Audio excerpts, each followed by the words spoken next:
It's time to find out if some fads are really fab or if they're just fiction. Let's go on an adventure.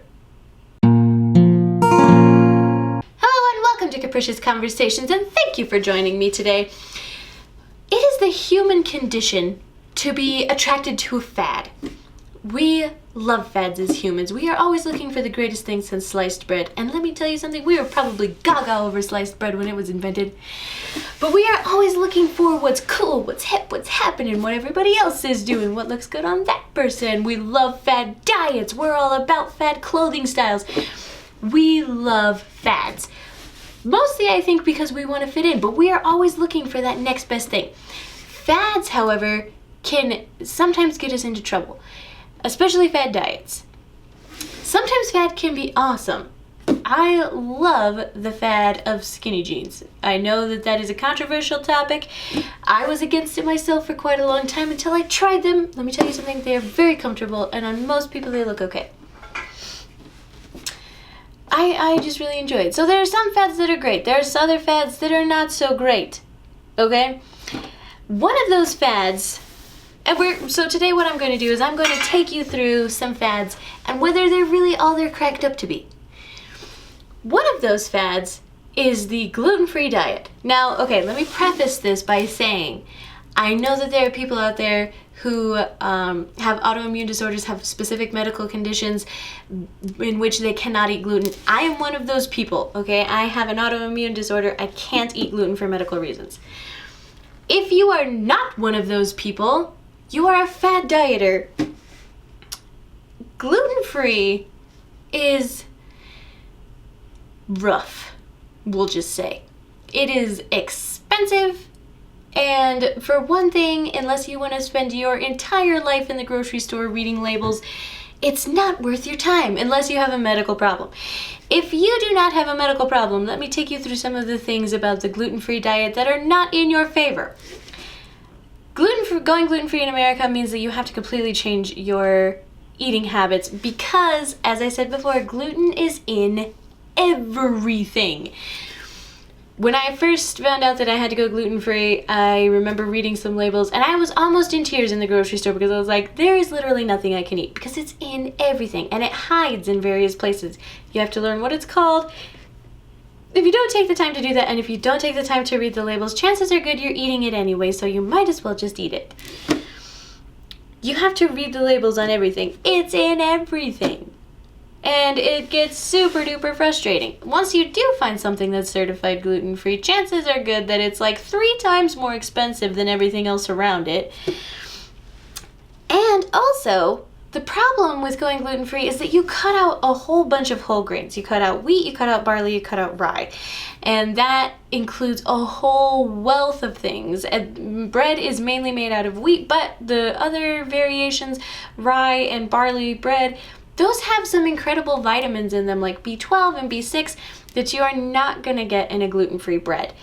If you do not take multivitamins, you may actually end up setting yourself up for nutritional deficiency when you go gluten-free. Also, most people tend to go gluten-free because they somehow think that it's healthier. And the thing about gluten is that it doesn't actually have any nutritional benefits. Or when you take it away, it doesn't really help you with anything. So going gluten-free is not necessarily healthier, and the problem becomes that a lot of gluten-free stuff is full of sugar, and it's full of saturated fat and high cholesterol. So going gluten-free, not necessarily healthier. There are ways to do gluten-free healthy, but it's going to take an awful lot of work, and unless you want to make everything you eat, as in like breads and any kind of mixes, spice mixes, anything like that, you are going to have a harder time. And also, it's not going to be that much healthier, if healthier at all. So, just a PSA, if you don't have a medical condition, don't do it. For real, it's not worth it. I tell people, people will eat cake around me or something like that, and they'll be like, oh, I'm so sorry, I shouldn't eat this around you. I tell them, you know what, eat it and tell me it's amazing, because if I didn't have to, I would totally be eating gluten-y cake. Don't go gluten-free unless you have to. Another fad that we are going to talk about today is the essential oil trend. And if you are into any kind of health food, anything, or if you're on Pinterest at all, or if you like have ever gone into a health food store anywhere, you have heard about essential oils. Essential oils are everywhere, and there are tons of them. What are essential oils, you ask? Well, essential oils are a very, very concentrated, power-packed, like plant concentrate. Essential oils are one of those things that are actually totally live up to the hype. You've probably heard that essential oils can treat almost anything, and I would venture to say that that is true. And from everything that I've read and everything that I've experienced and everything that I've seen, essential oils are really worth it. There are a few drawbacks to essential oils, okay? Number one, if you don't get good essential oils, it's not going to be as effective. Yes, there are good and bad essential oils. Some of them are not as pure. And the other problem is the ones that are pure, I mean, get what you pay for, right? So the ones that are pure are more expensive. And there are some oils that are just astonishingly expensive. I haven't bought those personally, but I've heard from other people that they're really worth it. That's going to have to be up to you to decide.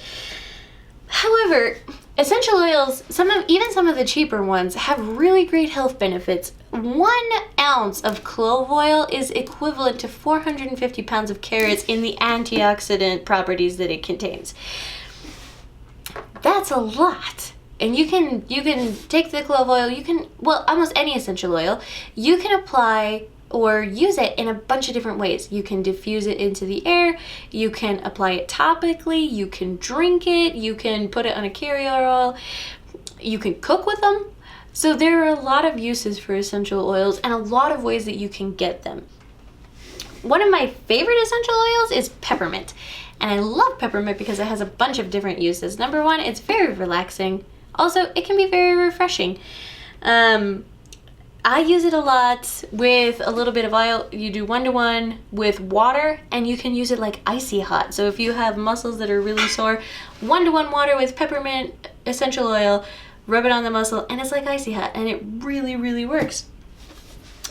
It's also a tummy tamer, so if you're having, a little upset tummy, 1 drop of peppermint oil and like a cup of tea or something like that, and it'll actually really help you. So that fad is actually worth it.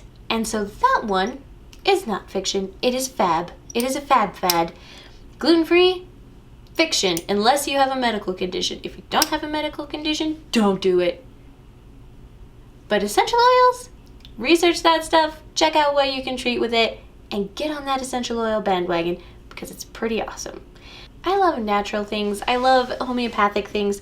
I don't really like taking medicine, and so when I find something like essential oils that I can use to treat stuff naturally, I really enjoy that, and I hop on that bandwagon, and I have found it to be very, very successful. Thank you for liking, commenting, and subscribing. Let me know in the comments what has been your experience with either of those two things. If you think I'm totally off my rocker about gluten-free, let me know.